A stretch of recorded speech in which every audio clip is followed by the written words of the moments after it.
Épisode 7. Pourquoi tu attires encore ce que tu ne veux plus? Le pouvoir de l'attention. Le pouvoir de l'attention, ce que tu nourris, grandit.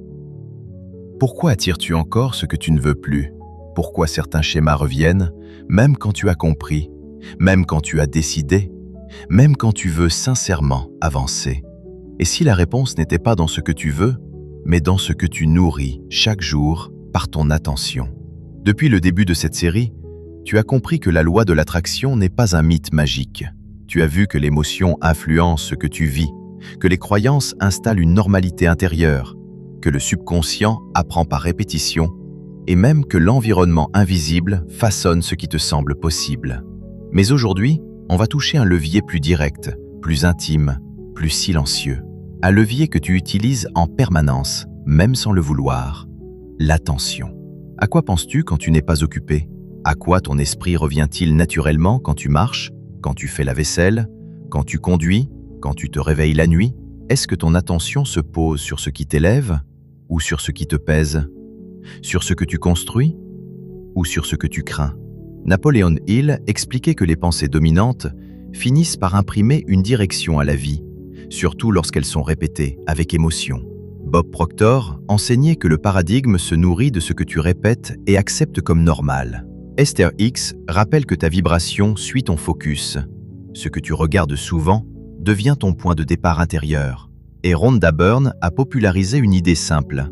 Ce à quoi tu donnes ton attention prend de l'ampleur. Mais voici la question la plus importante. Ton attention travaille-t-elle pour toi ou contre toi? Car l'attention n'est pas un concept abstrait, c'est une énergie. Et une énergie répétée devient une trajectoire. Tu n'as pas besoin d'y croire plus fort. Tu as besoin de regarder au bon endroit plus souvent. Dans cet épisode, tu vas découvrir pourquoi l'attention agit comme un amplificateur, même inconsciemment. Comment repérer les fuites d'attention qui nourrissent l'ancien schéma. Comment déplacer ton focus sans te mentir, sans forcer, sans positivisme artificiel. Et comment créer un entraînement quotidien simple pour nourrir ce que tu veux vraiment vivre. Promesse de cet épisode. À la fin de cette vidéo, tu sauras identifier précisément où va ton attention, comment la reprendre et comment l'utiliser comme un levier concret de transformation intérieure. Parce que parfois, tu n'attires pas ce que tu veux, tu attires ce que tu nourris. Et aujourd'hui, on va apprendre à nourrir autrement.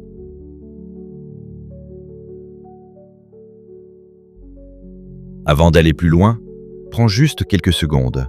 Si cette série t'aide à comprendre ce qui se joue vraiment en toi, pensées, émotions, croyances, subconscient, abonne-toi à la chaîne. Ça te permettra d'être prévenu des prochains épisodes et de soutenir ce travail. Et si cette vidéo te parle, un like est un signal simple mais puissant pour aider l'algorithme à la diffuser. Maintenant, reste bien avec moi, parce qu'on va répondre à une question décisive. Pourquoi attires-tu encore ce que tu ne veux plus, alors que tu veux sincèrement changer? Et surtout, quelle est la première chose à déplacer en toi pour que la réalité commence à suivre? 1. L'attention est une énergie. Elle amplifie ce que tu nourris. Ton attention n'est pas neutre. Ce n'est pas seulement ce à quoi tu penses. C'est une énergie dirigée.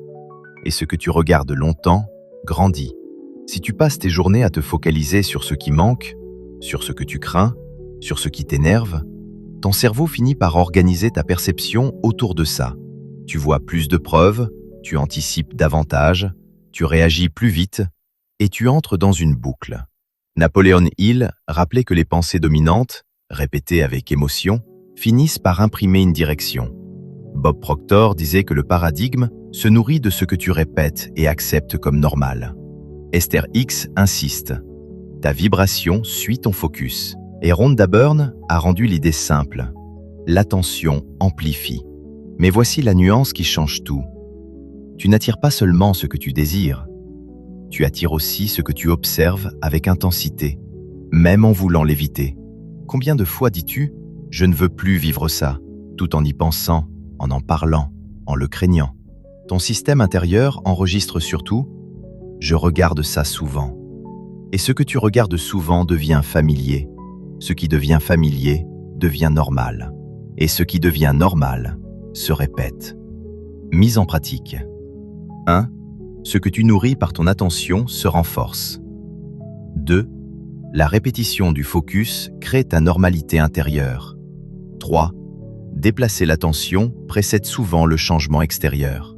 Cas concret. Anxiété. Quand ton esprit part dans le scénario peur, fais ceci. Nomme la fuite. Je nourris un scénario. Reviens 10 secondes au présent. Respiration lente. Sensation. Choisis un focus crédible. Pas « tout ira bien », mais « je fais un petit pas aujourd'hui ». Je me concentre sur ce que je contrôle maintenant. Répéter, ce geste entraîne ton attention et commence à changer la trajectoire.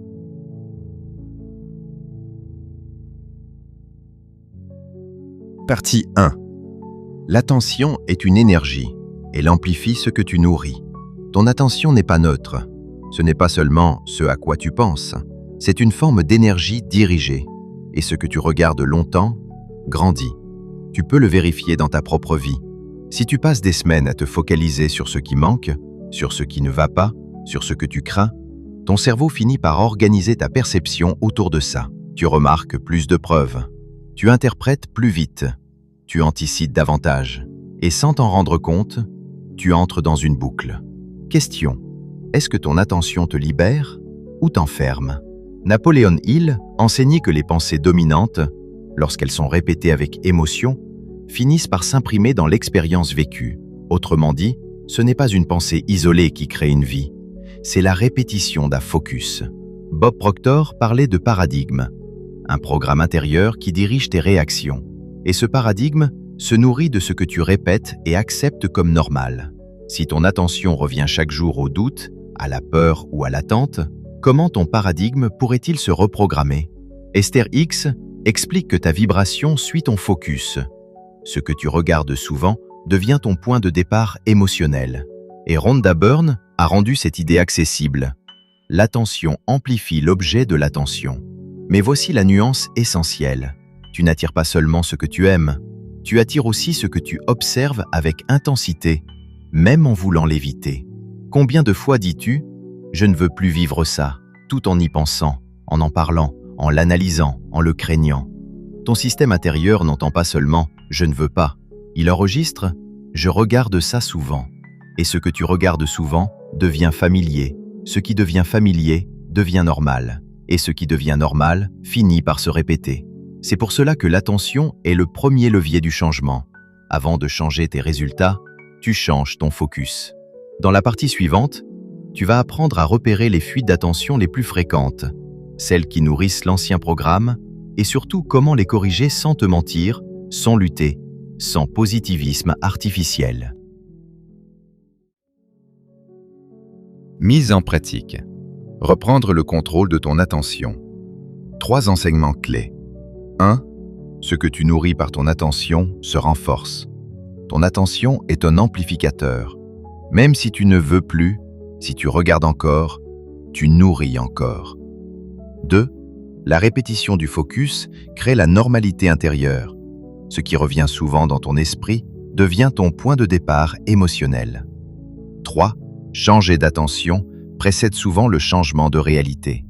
Avant de vouloir changer le monde extérieur, commence par déplacer le projecteur intérieur. Cas concret. Une boucle d'anxiété. Imaginons que tu stresses souvent à propos de ton avenir. Chaque fois que tu y penses, ton attention se fixe sur les scénarios négatifs. Exercice en 3 étapes, simple et puissant. Nommer la fuite d'attention. Je suis en train de nourrir un scénario de peur. Ramener l'attention sur le présent, 10 secondes. Respire lentement. Sens ton corps. Regarde autour de toi. Choisir un focus crédible, pas parfait. Pas « tout ira bien », mais « je peux faire un petit pas aujourd'hui ». Je peux me concentrer sur ce que je contrôle maintenant. Répéter chaque jour, ce micro-déplacement entraîne ton esprit à sortir de la boucle.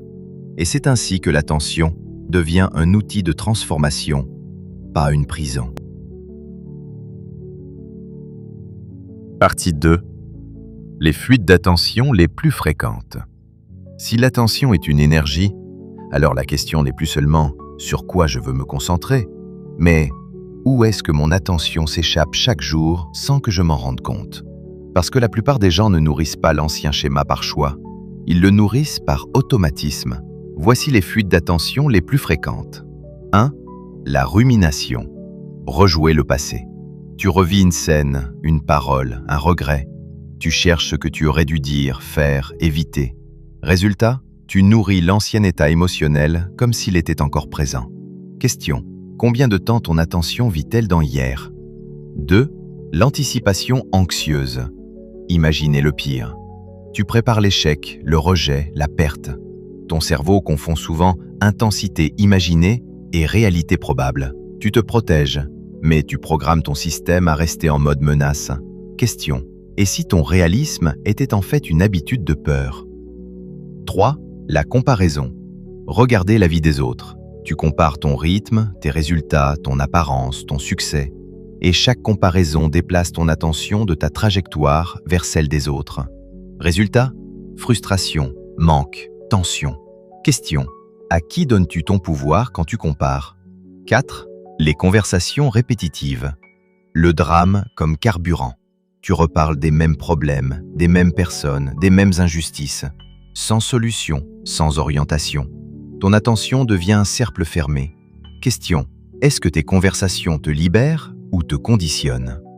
5. La consommation automatique. Nourrir l'esprit par défaut. Scroll, contenu négatif, anxiogène, polarisant.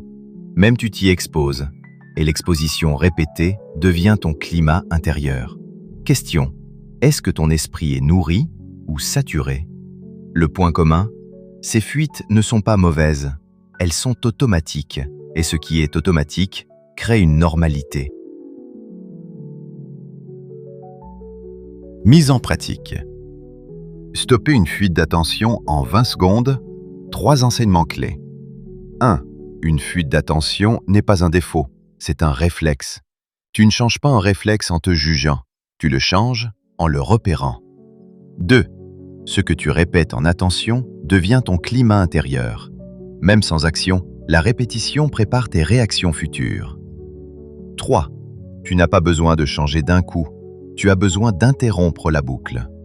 Une interruption courte mais répétée vaut mieux qu'une grande décision rare.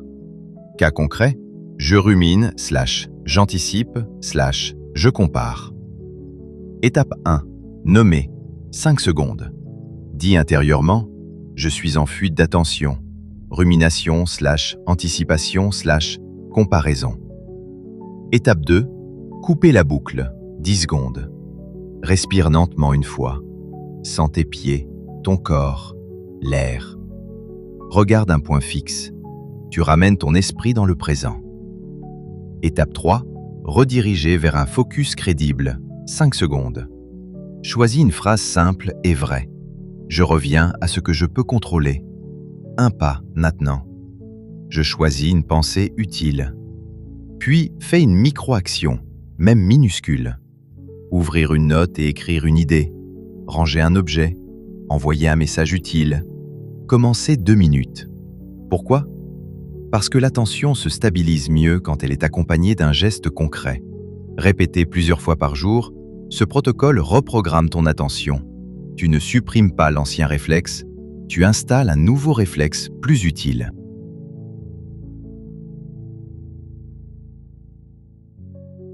Partie 3. Déplacer son attention sans résistance, la méthode progressive. Déplacer ton attention ne signifie pas nier ce que tu ressens. Ce n'est pas penser positif à tout prix. Ce n'est pas faire semblant que tout va bien. Parce que si tu forces ton attention à aller quelque part où tu ne crois pas, tu crées une tension intérieure. Et cette tension te ramène à l'ancien schéma. Alors la vraie question devient, comment déplacer l'attention sans se mentir?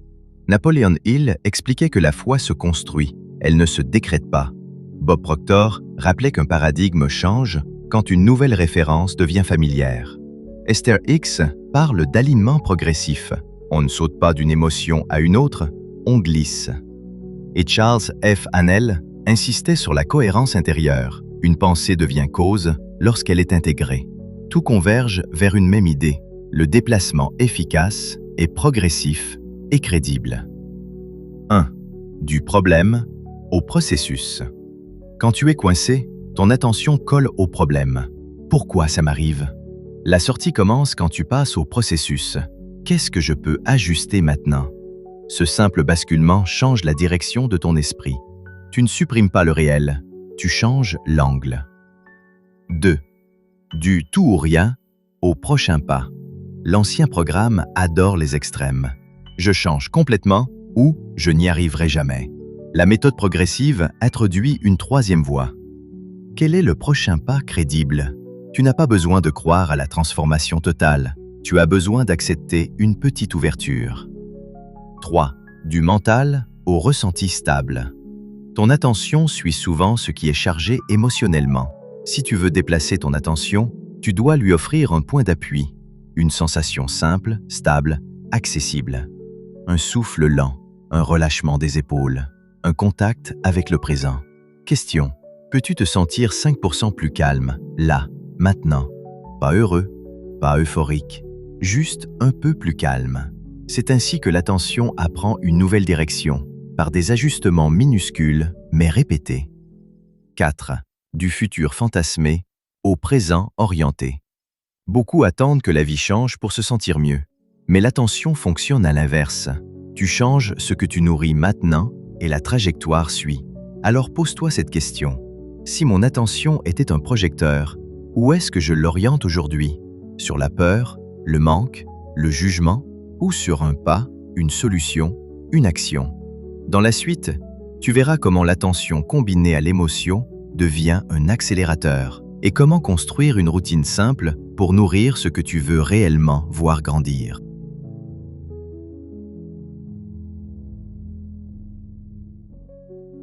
Mise en pratique. Déplacer ton attention en 3 niveaux sans te mentir. Tu n'as pas besoin de te forcer à être positif. Tu as besoin d'un chemin crédible pour déplacer ton attention.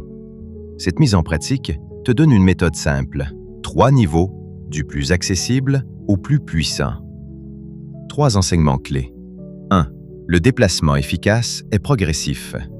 Si tu sautes trop loin, tu crées une résistance.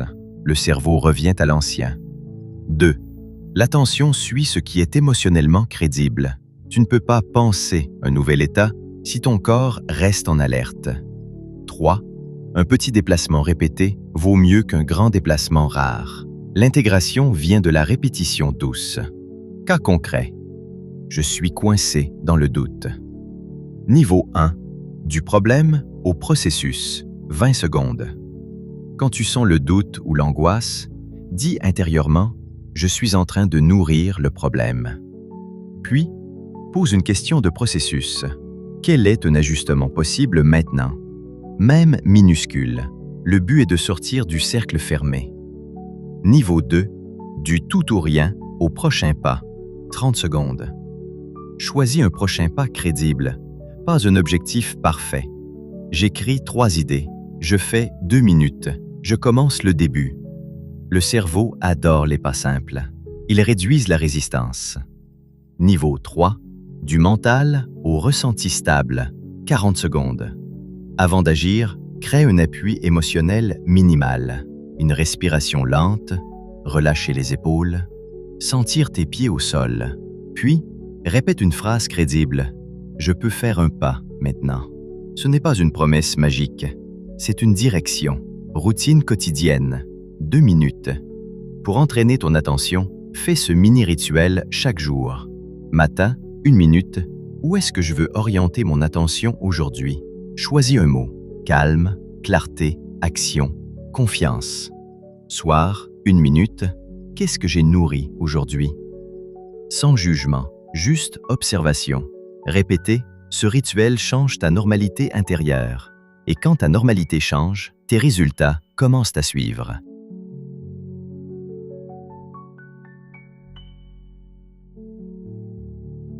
Partie 4, épisode 7. Attention plus émotion, l'accélérateur silencieux. Tu peux porter ton attention sur quelque chose sans que cela change ta vie. Et tu peux porter ton attention sur autre chose et sentir que tout s'accélère. Pourquoi? Parce que l'attention seule n'est pas toujours suffisante. Ce qui donne de la puissance à l'attention, c'est l'émotion qui l'accompagne. Question. Quand tu penses à ce que tu veux, qu'est-ce que tu ressens vraiment? De l'ouverture ou de l'attention? De la confiance ou de l'urgence? De la gratitude ou du manque? Napoléon Hill disait que les pensées dominantes deviennent réellement créatrices lorsqu'elles sont associées à une émotion forte, comme la foi. La foi, ici, n'est pas une croyance aveugle. C'est un état intérieur stable, une cohérence. Bob Proctor rappelait que le paradigme ne change pas par une idée brillante, mais par une idée répétée qui devient familière et ressentie comme vraie. Esther Hicks explique que tu n'attires pas seulement ce que tu penses, mais ce que tu vibres. L'émotion est ton indicateur de fréquence. Et Rhonda Byrne a popularisé cette idée. Le sentiment est le langage auquel la vie répond. Mais attention, cela ne veut pas dire qu'il faut fabriquer une émotion artificielle. C'est là que beaucoup se trompent. Si tu forces la joie alors que tu es en peur, tu crées une fracture intérieure. Et cette fracture devient une résistance. Le vrai travail consiste à associer ton attention à une émotion crédible, même petite. Pas la joie absolue, un peu plus de calme, un peu plus d'espace, un peu plus de confiance. Parce qu'un petit changement émotionnel répété vaut mieux qu'un grand changement émotionnel faux. Regarde ce que tu fais naturellement quand tu es inquiet. Ton attention se fixe sur le scénario et l'émotion de peur le rend intense. Résultat, ton corps le vit comme réel. Tu réagis, tu évites, tu anticipes. Et tu crées, sans le vouloir, un environnement cohérent avec cette peur. C'est exactement le même mécanisme, mais dans l'autre sens.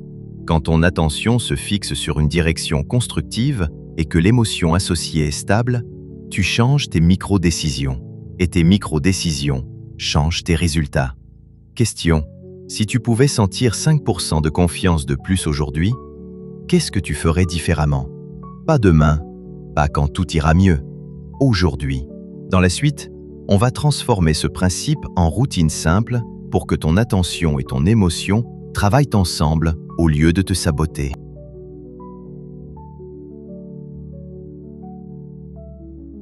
Mise en pratique. Associer l'attention à une émotion crédible. Tu n'as pas besoin de te sentir incroyable pour attirer autre chose. Tu as besoin d'associer ton attention à une émotion crédible. C'est cette crédibilité qui évite la résistance et qui crée la cohérence intérieure. 3 enseignements clés. 1. L'attention devient puissante quand elle est accompagnée d'émotions. Ce n'est pas l'idée seule qui transforme, c'est l'état intérieur qui l'accompagne. 2. La meilleure émotion n'est pas la plus haute, c'est la plus crédible. Forcer une émotion crée une fracture. Une émotion légèrement meilleure crée un pont. 3. La répétition d'un petit état stable reprogramme plus qu'un grand état artificiel. Le subconscient apprend par familiarité émotionnelle.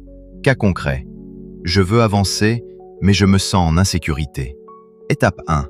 Repérer le focus. 10 secondes. Demande-toi, sur quoi est-ce que mon attention est fixée là? Un risque? Un manque? Un jugement? Un scénario? Nommer le focus casse la boucle automatique. Étape 2. Choisir une émotion intermédiaire. 20 secondes. Ne vise pas la joie si tu es anxieux. Choisis une émotion pont. De peur vers prudence, de tension vers calme léger, de doute vers ouverture, de manque vers possibilité. Dis-toi, je n'ai pas besoin d'aller tout en haut, juste un peu mieux. Étape 3. Créer une preuve. 30 secondes. Associe ce nouvel état à une micro-preuve concrète. Un petit geste qui confirme la direction. Écrire une ligne, envoyer un message utile, ranger un objet, commencer 2 minutes. Puis, prends 5 secondes pour ressentir. Je viens d'avancer. Je suis en sécurité. Ce micro-ressenti est une graine. Répété, il devient une nouvelle normalité. Routine. Attention plus émotion, 1 minute. À faire une fois le matin et une fois le soir. Matin. Où je place mon attention aujourd'hui? Ou mots? Quelle émotion crédible je peux nourrir? Calme, ouverture, confiance légère. Soir. Qu'est-ce que j'ai nourri aujourd'hui? Quel petit moment prouve que je peux choisir? Tu n'as pas besoin de tout changer. Tu as besoin de répéter ce choix, doucement. Et c'est là que la trajectoire commence à se modifier. Partie 5. Routine quotidienne. Nourrir ce que tu veux voir grandir. Tu peux comprendre le pouvoir de l'attention. Tu peux même repérer tes fuites et savoir déplacer ton focus. Mais la vraie question, celle qui fait toute la différence, c'est comment en faire une habitude. Parce que ce que tu fais une fois t'inspire, mais ce que tu répètes te transforme. Napoléon Hill parlait de constance, pas l'intensité d'un jour, mais la direction tenue. Bob Proctor rappelait que le paradigme change quand une nouvelle référence devient plus familière que l'ancienne.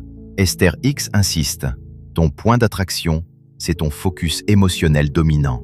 Et Hanel, dans l'esprit du New Thought, rappelle que l'esprit devient ce qu'il contemple avec régularité. Tout converge.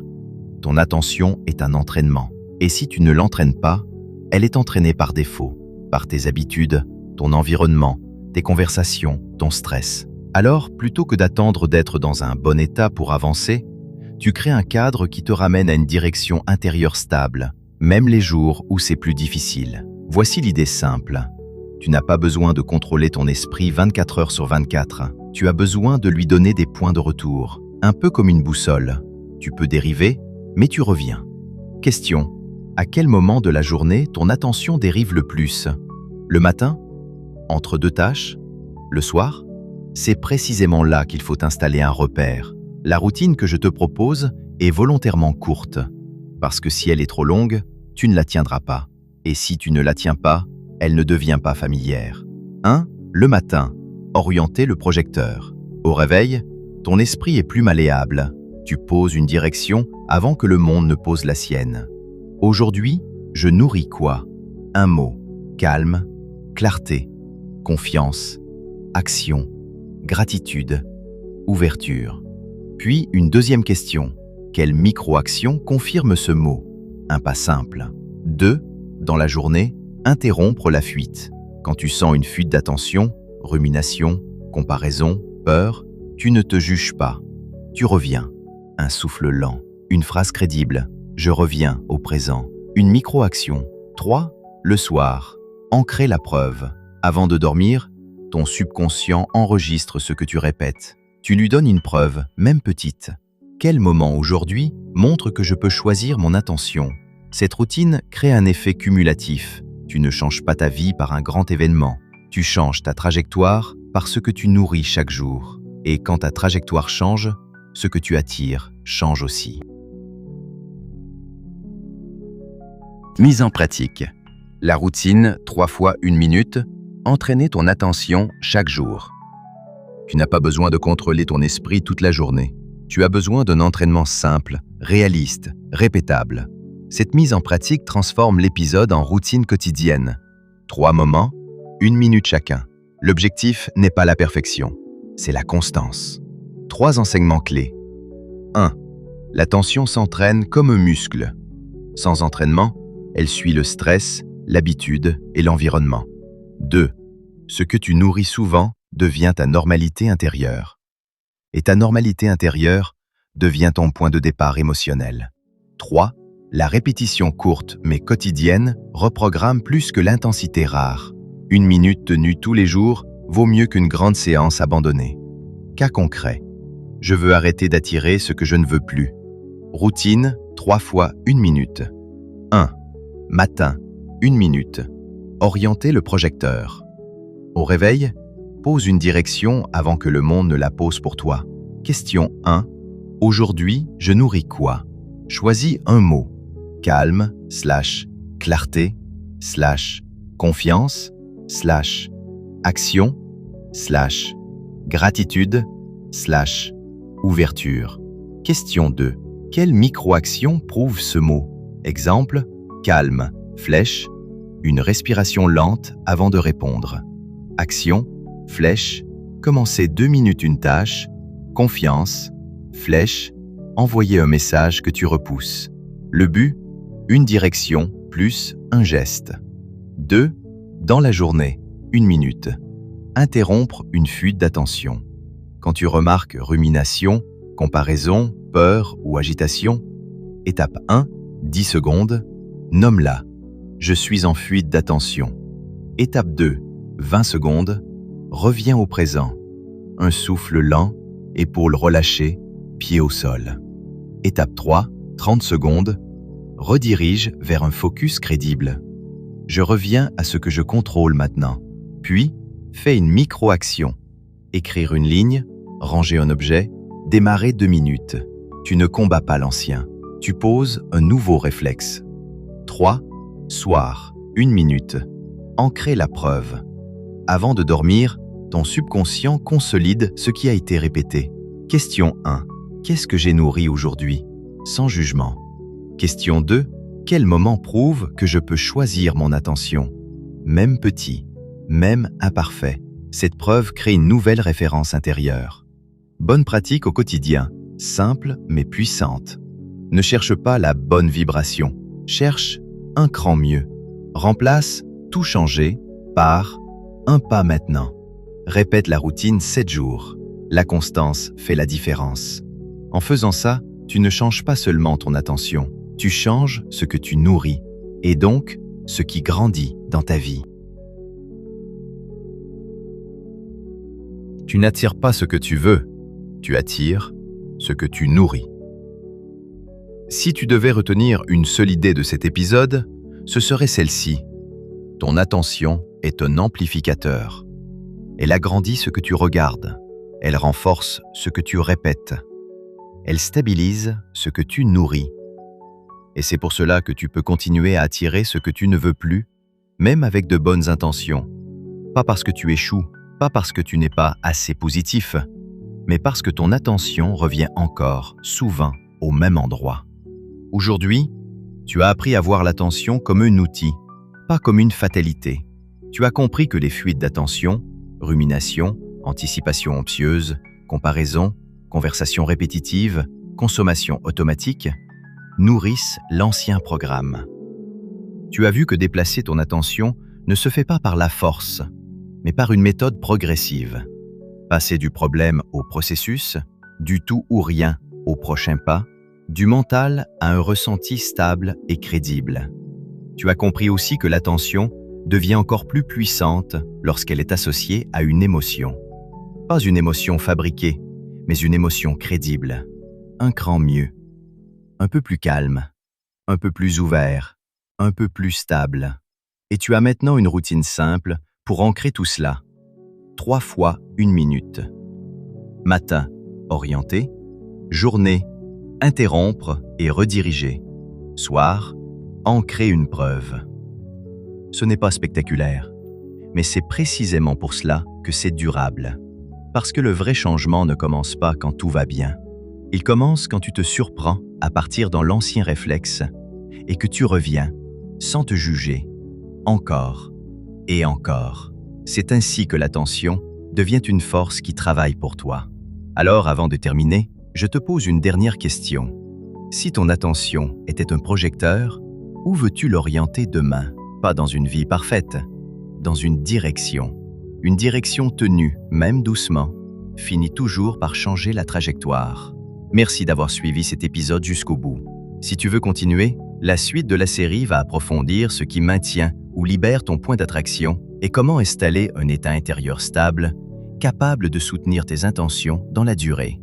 On se retrouve dans le prochain épisode. Si cet épisode t'a parlé, je t'invite à ne pas le laisser comme une simple idée intéressante. L'attention se transforme par répétition, pas par compréhension ponctuelle. Alors, avant de passer à la suite, fais quelque chose de très simple.